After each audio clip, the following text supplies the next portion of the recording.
Alrighty, folks, welcome back to the Channel Audio Group podcast. I think we got a special one here for you today. This is going to be all-encompassing and perhaps one of the more important ones we do. It's going to be a crash course for event planners, so buckle up and let's take a ride through this course. Hopefully there is no crash.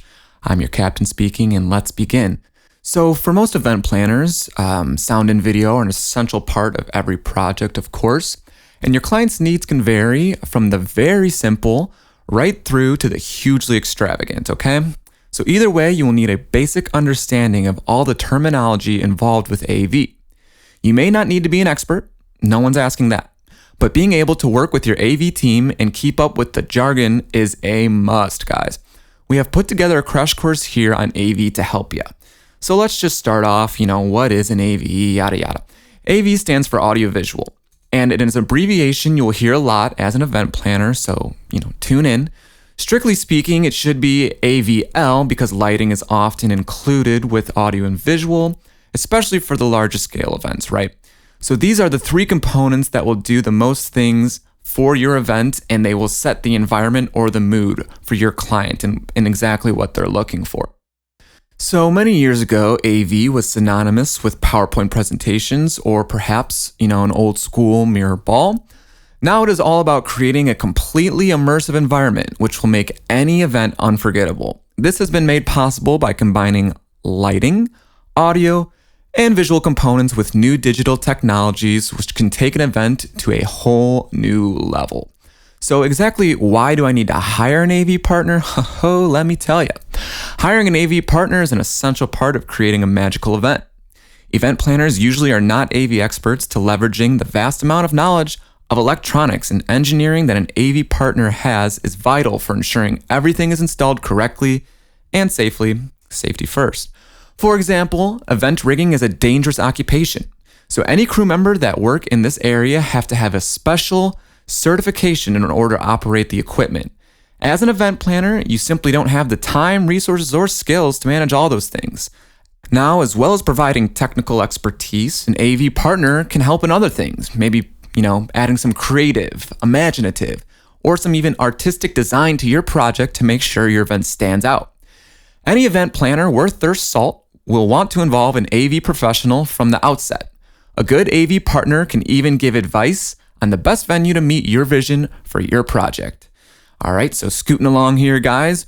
When exactly should I bring the AV partner on board? Crucial. The role of an event planner is strategy and management. So you want to be giving any presentations, entertaining the guests, or providing catering services. You will be making sure that events run smoothly. The same goes for AV needs.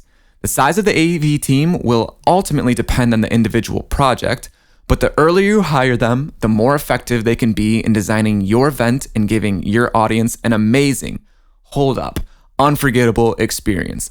This is the case whether your audience is just 50 people, some Joe Schmoes, or you got a huge crowd with 50,000 or more. So another thing that you're going to want to do is kind of get to know your AV team. Not in that way, but, professionally, of course. So the number of team members can be as large or as small as you wish, depending on the needs of your individual project. Various roles within the team will provide different types of help when it comes to the planning and production of your event. Some commonalities, you might want to learn their name or the roles of the AV partners as they are getting to work, and their hours are long and it's your event. It's important to make them feel appreciated. A friendly hello, or, maybe some food or drink will go a long way towards this. It might be something you want to work out with them on future projects. So getting to know them better is an essential part of growing your team and your network as well. So making sense of quotes and fees can be difficult and intimidating, but don't worry, I'm here to help. Make sure that you read between the lines when looking at quotes. As an event planner, you are probably used to doing this for most contracts, so be sure to apply this to AV as well. Even if you know a fair amount about AV equipment, sorting through quotes and contracts can be confusing. Be aware that you may not actually need everything quoted, so you can ask to eliminate these or negotiate the price down.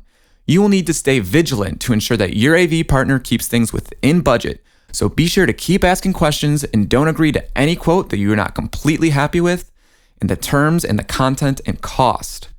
Well, alrighty, folks. It looks like we just touched down and reached our destination. That'll be it for today's podcast on the crash course for event planners. There was some turbulence along the way, but we made it through, and I think you might have learned something valuable.